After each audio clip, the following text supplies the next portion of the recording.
Great day in the morning, Bravehearts, Urbanites, and Coach Mad Hatters.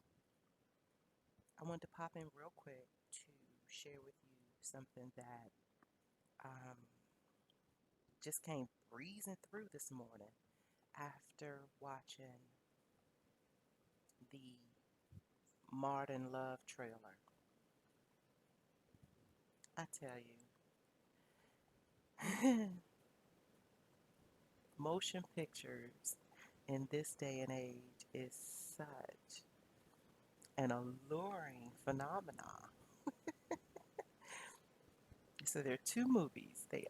There's two movies that I am excited to get in front of when they do release, and that's the Martin Love as well as Cats.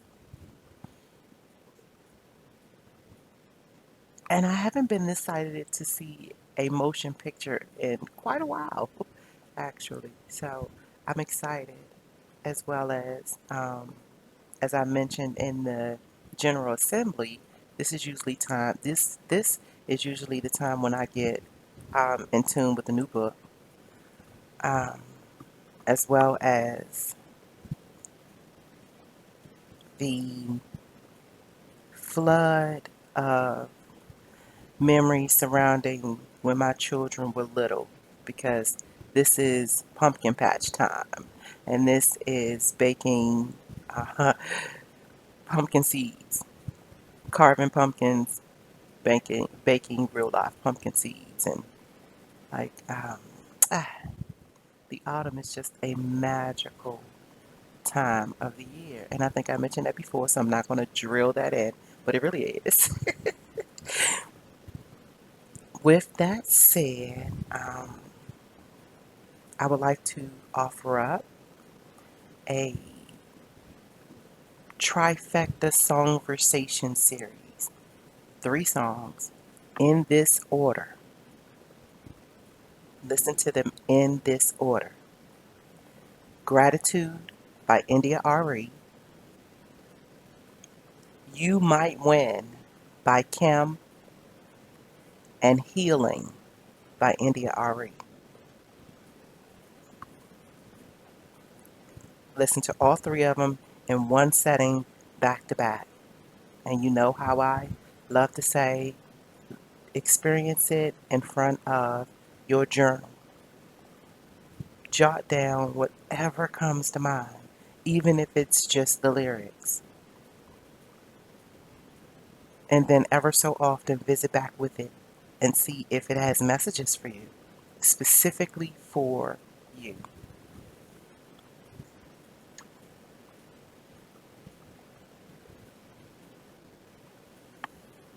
In conjunction with that, I figure that I am due to usher in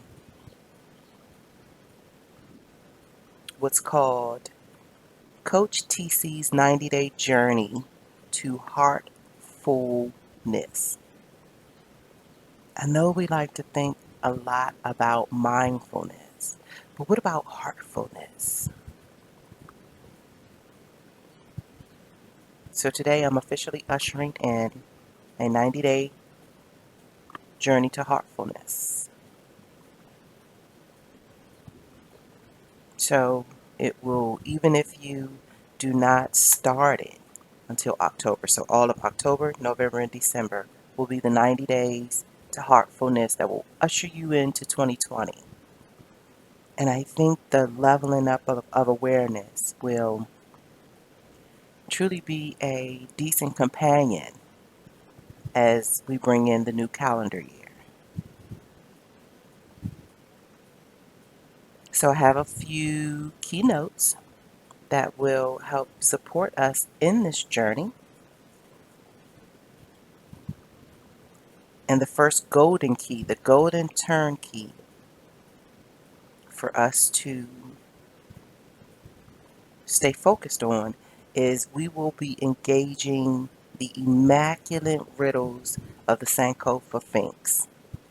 And Sankofa, I know it's easy for us to think that it is like this ancient Egyptian or this ancient Kemet or this ancient African concept.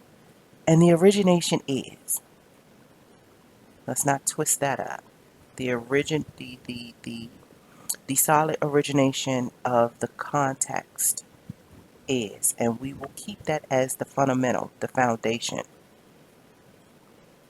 But Sankova essentially means to have our feet planted forward, which means we're moving in a forward direction, but we rhythmically look in the past, we rhythmically analyze what we've been through, our past selves, our past lives. And I don't mean past lives as in reincarnation.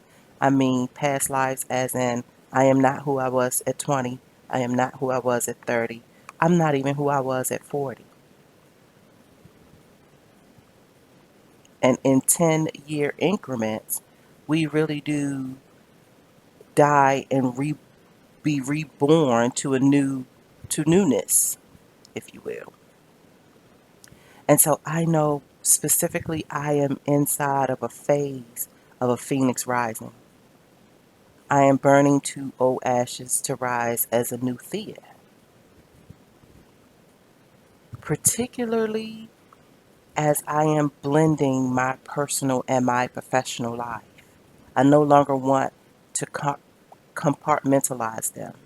They are no longer separate entities, mainly because I am a self appointed advocate of work from home. And I have been for a while. If you followed, or not even followed, because I don't really like that word, you're not necessarily following me anywhere. But if you are inside the space of familiarity where you not only understand or understand what it is that I'm saying, but you actually live this type of life, you work from home, then you know that it is a golden lining, not even a silver lining, a golden lining when your homestead synchronicities flow very well with your professional based synchronicities.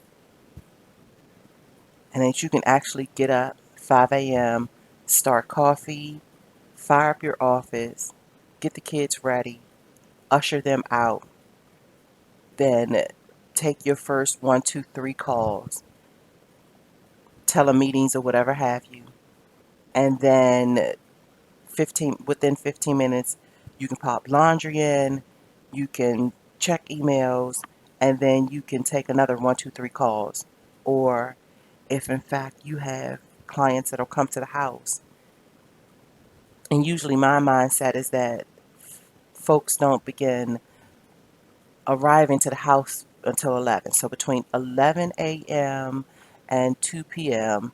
is when you are face to face if you're going to have that type of activity.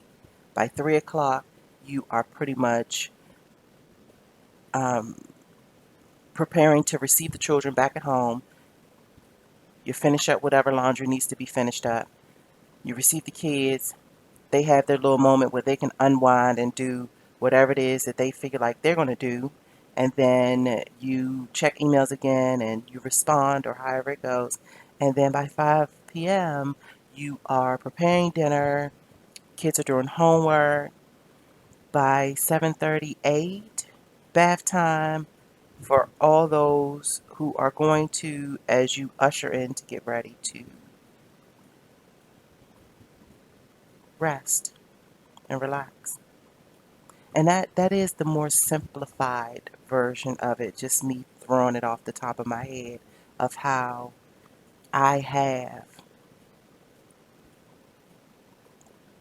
intertwined my days back when life was relatively active. I am also in the midst at the moment where we, meaning me, myself, and I, we are redrafting Plan B, but it still is surrounded around the work from homestead phenomenon. So when we think Well, when I think, or as I am presenting Sankofa in a new light, it is the contemplations of what worked in my increments of 10-year past lives and how some of those things will be bought over. They will be ushered into my newness. We're talking about connecting dots, and we're talking about wisdom in a successive nature.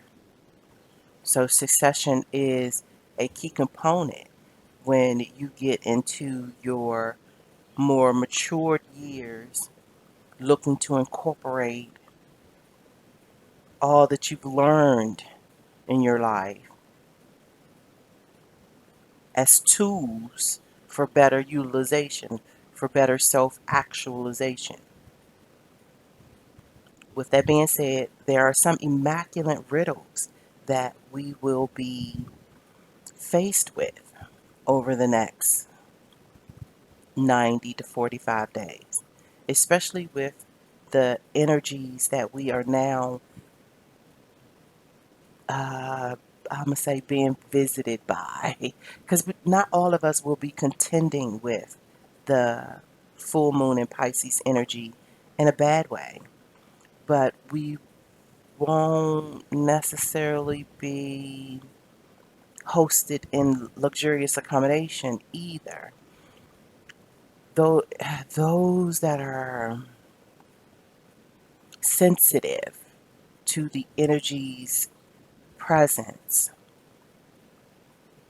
in my humble opinion, will be invited to look at past people, places, and circumstances and take a full account, an inventory, an emotional, intellectual inventory of how certain things worked, how it made you feel. Did it inspire you? Did it motivate you? Did it deplete you? Did it make you wanna like drop all that shit and just like, yeah, drop it like it's hot? Like what? How did it? How did it um, meet and mingle with you? Those types of inventories will be um, uh, can be, instead of me saying will be, but can be easily uh, can be easily transformed into knowledge that can serve as answers to some of the riddles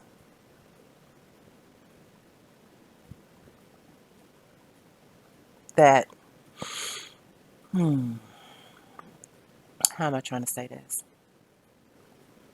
They will serve as the answers to these immaculate riddles that's going to ultimately contour the newness of your 2020.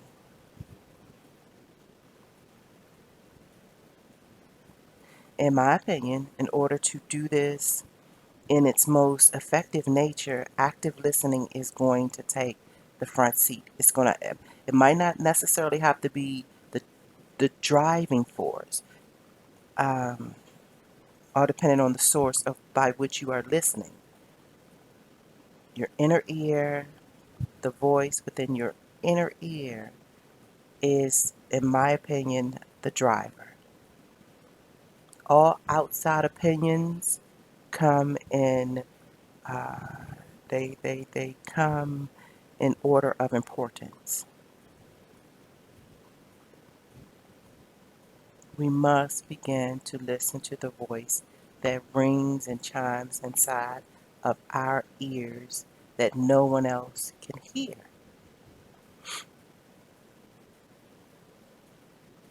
And we must engage in conversation with that voice.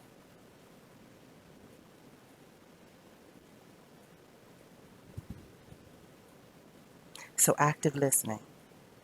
And we're actively listening to one our inner voice first, and then any that coincides, that comes through by other. And as I often say, other is what's outside of that first voice that is coming through, um, mainly by other humans. Because most often, if it shows up in some type of sign or some, in some type of depiction or symbol, it's usually in conjunction with that inner voice anyway. It usually shows up to confirm what you've been hearing inside your head or your heart or within the corridor. How about that? The conversation within the corridor between your head and your heart. So it usually shows up as confirmation, but that's all part of the active listening. We truly think, or at least those whom I have had the privilege of being in conversation with, figure that active listening is only when it's between two human beings. But that's another story for another time. I'll unpack that a little more as we get into the journey towards heartfulness. Hashtag modern love. And we are in the midst of knowing thyself and loving thyself. We are filling up our own cup so that we may have something to share. And something to share does not always come in material abundance. Active listening is actually a gift, whether it's a gift to yourself or it's a gift to another human being, or even a gift to a non human. Your intuitive nature to know when your pet is hungry, that's active listening. That's you being presently aware of the situation. And trust me when I say the non human is forever grateful that you tuned into the signs that said, hey, I'm hungry. Respond to me or walk me. Let's go for a walk. Or, I'm going to sit here and cuddle up under you, and being responsive to that. So I'll say humans and non-humans alike, when we are actively in tune, keenly in tune to taking up the cause to be actively listening. And so the next one is drafting Plan B. And I have been in redraft mode for some months now. Quite honestly, if I may speak a bit transparently to say that most of the time was taken with me tugging and struggling, like seriously playing an emotional tug of war with not wanting to let go of my plan A. My plan A was so fucking genius. I didn't want to let it go. But the incredible part about it is the moment I became opening to letting it go, I found out that I really didn't have to let it all go. I just had to tweak it, rearrange some things in steps regarding order. But for the most part, I was able to keep most of plan A and insert just a few little creative infusions that made it more of a revision than I had to chalk the whole thing. But because it has newness to it, it's now plan B because it's not the original plan A. I feel good about my plan B. I'm already engaged. I am already proactively engaged in my plan B. And it's not as bad as I initially contemplated it would be. Because all I could think of was that I had to chalk my plan A. I had invested so much time and intellect and emotion into plan A. Yeah, me having to unloose that wasn't going down without a fight. Remember, I'm a Capricorn sun.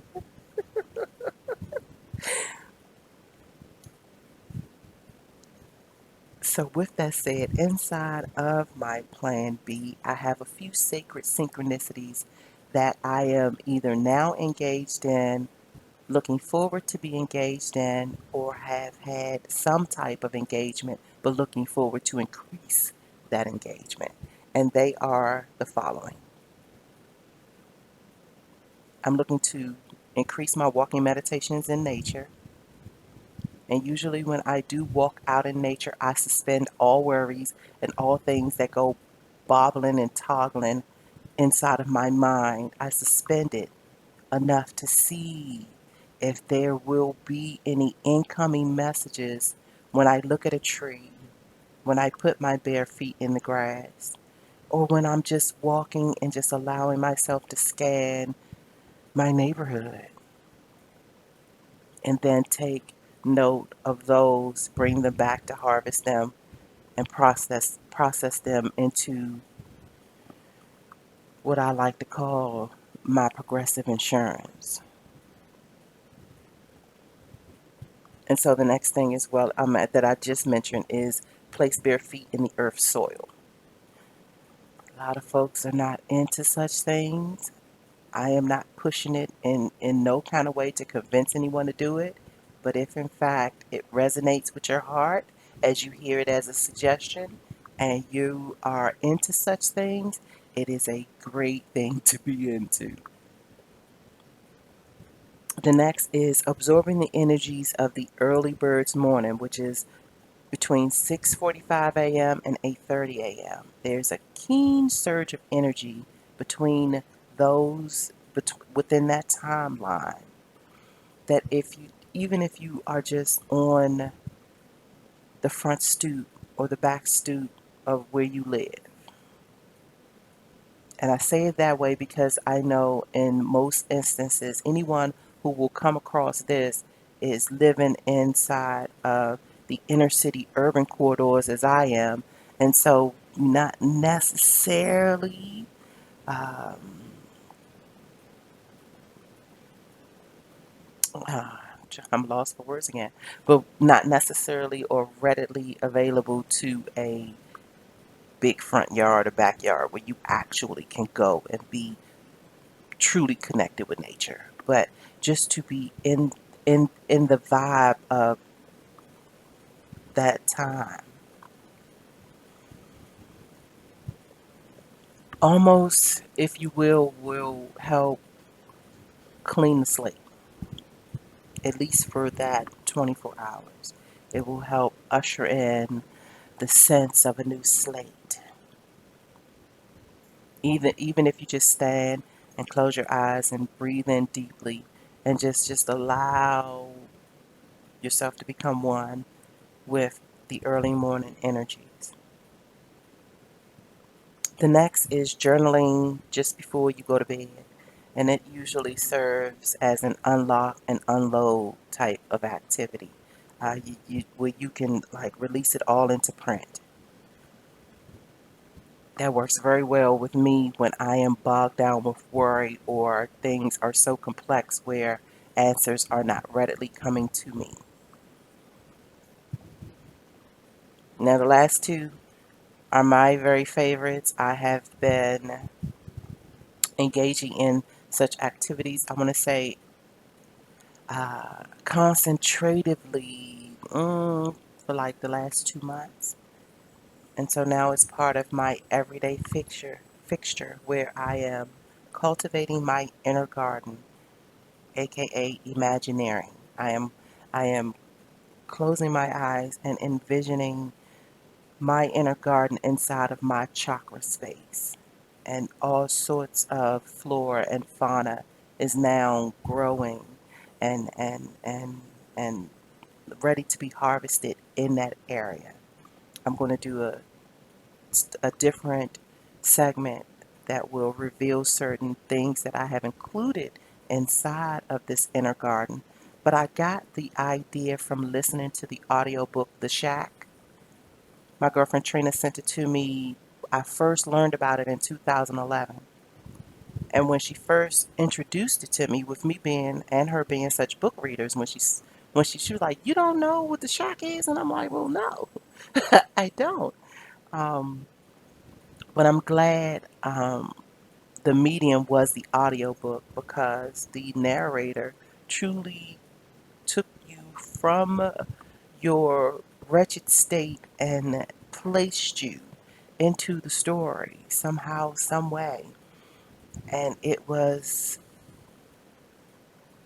a conductor of emotionality reshaping. It really truly was. And even if you are not of the Christian canon, like and like I say, I have my moments. Like I toggle in and out because um, I go visit with all sorts of religiosity, mainly because my life path number is number 7, and I enter into, I'm not afraid to cross different thresholds so that I may get the answers that I seek. So this story is Christian based, but it is so much more than that. It really is so much more than that if you allow yourself to close your eyes and listen to it and give yourself an imagineering activity. It truly is an experience to behold. So closer to the end of the story, it gave an example, an elaborate example of what one's inner garden could look like.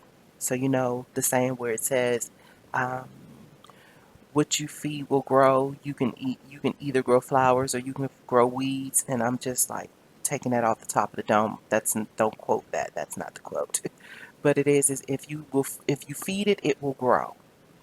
So you can either grow weeds or you can go flowers or weeds or take it from the seeds because everything that we think and we feel. Remember, Carl Gustav Jung, its cross of the human psyche as well as the how about this? The schematic of the right brain and the left brain and one's sensations and thoughts in conjunction with its feelings and intuition. So what you feel and what you think, that's the balance. Like that's the scales of Libra. So both of them, you are what you think and what you feel. And they are both two separate entities from what I've been discovering in my scholarship. And they weigh like the scales. They both are equally important. You are not to shun either one of them. You are supposed to check into what you think as well as what you feel.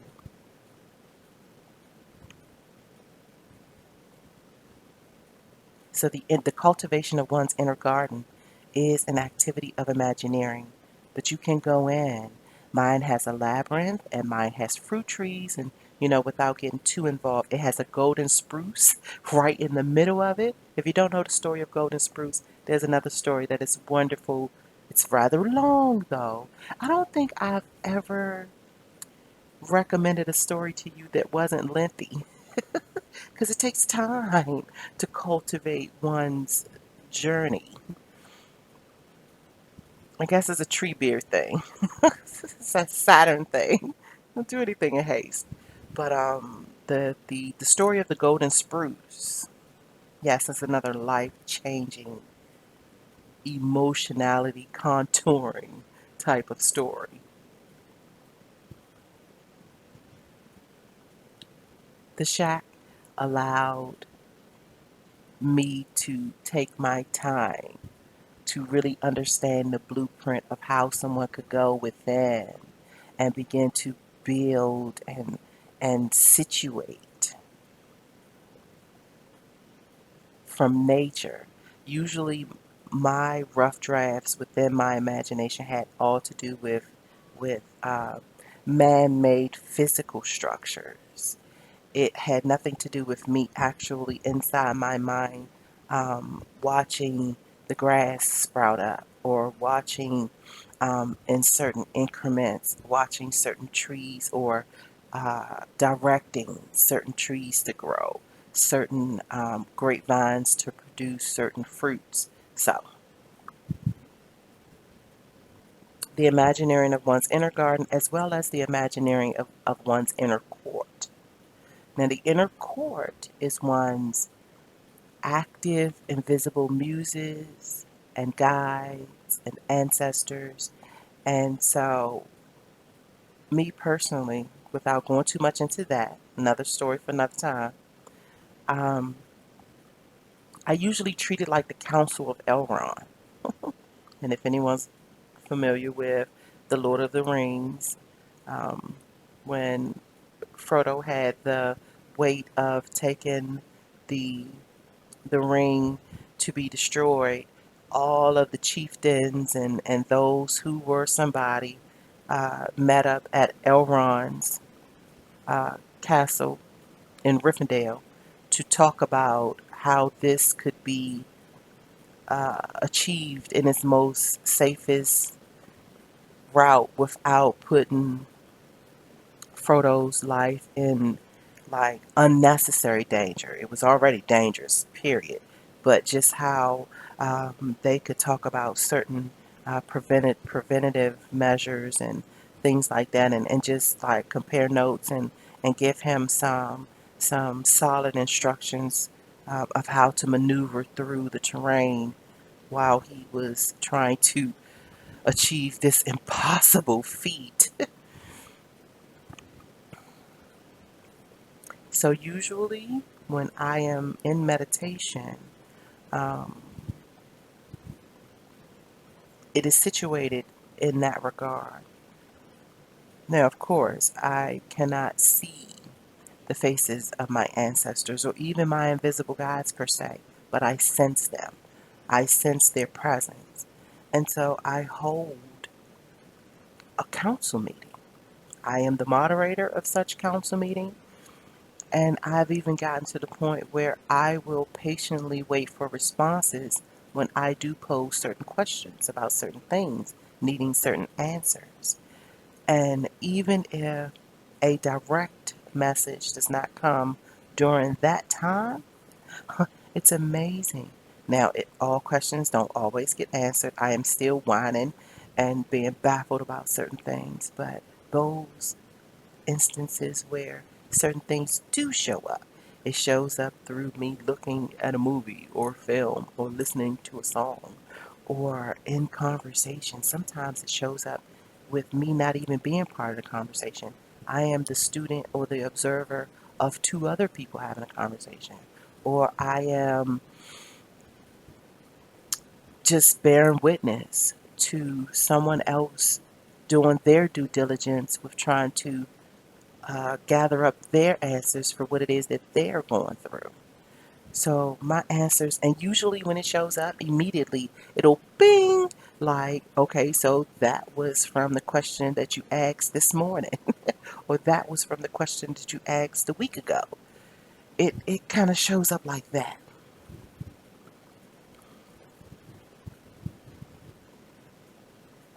And so the next component is me extending the invitation for an increase of hostings of comfy conversations, comfy sofa conversations, if you will, that we get in tune to the idea that we will just, prepare little food and little F&B, little food and beverage, and invite folks to come over and have a conversation.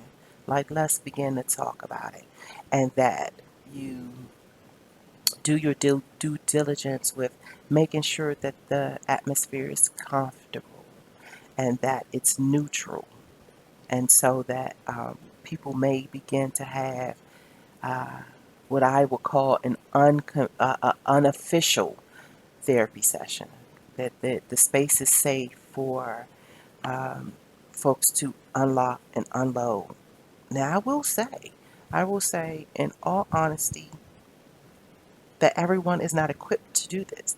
Everyone is so afraid of this thing called energy, not even realizing that you could put the intention off to your invisible muses to say, I'm going to host this. I am neutral. Uh, like, build up. my personal stratosphere so that none of this contains, hinders, or any other kind of way. But see, the thing about it is, once you shut yourself off, good, bad, or indifferent, if any type of inspiration or motivation or any type of those energies come through, you're not going to get any of that either. It's incredible that we still are absent minded to the fact that we are conductors, we are conduits. And I'm not going to like go off on a tangent with that just yet and unpack all of that because I said this was supposed to be brief. We're going to specifically talk about the 90-day journey into heartfulness. So the next is starting a note to self journal, which is along the lines of the serendipity journal that I mentioned in the Comfy Sofa series, conversation series, the first one. So I invite you to go take a look. It's already in a nice, comfy playlist on our YouTube channel. Um, if you haven't already, if you have, thank you so very, very much. Um, we will have a follow up, and I'm not sure if I'm gonna do it live or not, but we're gonna have a follow up so that we may gather, um, we may engage in a review session and be able to compare notes and bounce around what was achieved as a result of you being present within that series, especially if you took it seriously and you engaged in it and you took your notes and whatever resonated, you captured it in order for it to be of a better infusion for what you are going through and how you are maneuvering through your certain spaces and serving as a conductor of these energies that are present if we would only acknowledge them. The next one is become a love letter writer. And I know I probably lose so many people by them just hearing that, figuring that that is way too much. But a love letter really could be a note card. It really could. It could be a note card. I'm not one for sending love letters via the virtual world because it seems like it loses its power and its magic. But to each his own. I am still one of those that will write out a note card, put a stamp on it, and just to have the person receive it in the mail, open it up, and they see my authentic John Hancock. They see my handwriting, which means I've actually touched this. It has my energy on it. My love comes through this card.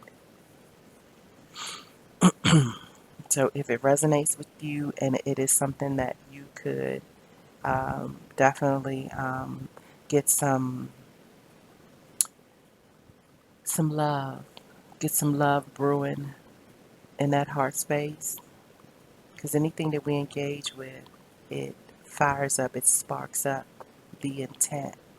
And so when you are sending love letters, when you are contemplating love letters, when you're actually going through the process to draft the love letter, it's good for you too, as the composer. It starts with you and then it launches out. Remember, we're talking from the inside out. So that activity definitely is one that will get the love juices flowing, that will attract the energy that helps declutter the heart chakra, as well as um, allow those metaphoric flowers and fauna to begin inside the heart chakra without you even giving it any specific focus and intent yet. And so, last but not least, is sit as the student. Tap in, turn on, tune in as the student. And not necessarily talking about the official or the traditional classroom setting. Wherever you are, show up as a student every now and again. Whomever you are dealing with, show up as a student with your your notebook, your pencils, your pens, your highlighters, and take notes. Engage it as the student. Tap into it. Tune into it. Turn your awareness onto it. Engage and gather from it. So there you have it. That is my bullet points, my briefing to our introduction to our 90-day journey to heartfulness. Um, I will leave inside the keynotes our Coach Mad Hatter's Underland University and Radio Summary, which has my contact information on it, if in fact you want to get in touch. And I'll allow that time and space to be like the comments section. So you are welcome to email me your comments and definitely utilize the phone number to send text to schedule your um, your self-study story summit intake, as well as I think within the next week or so we will be officially releasing the open slots for um, our our um, our one-on-one coaching conclave. And I am right now in the position of doing the rundown. So that'll be posted soon so that you can get an idea of what's all involved in that. So with that said, I think we're going to wrap this up. Remember, hashtag Martin Love. I hope that you get a chance to visit with the Songversation.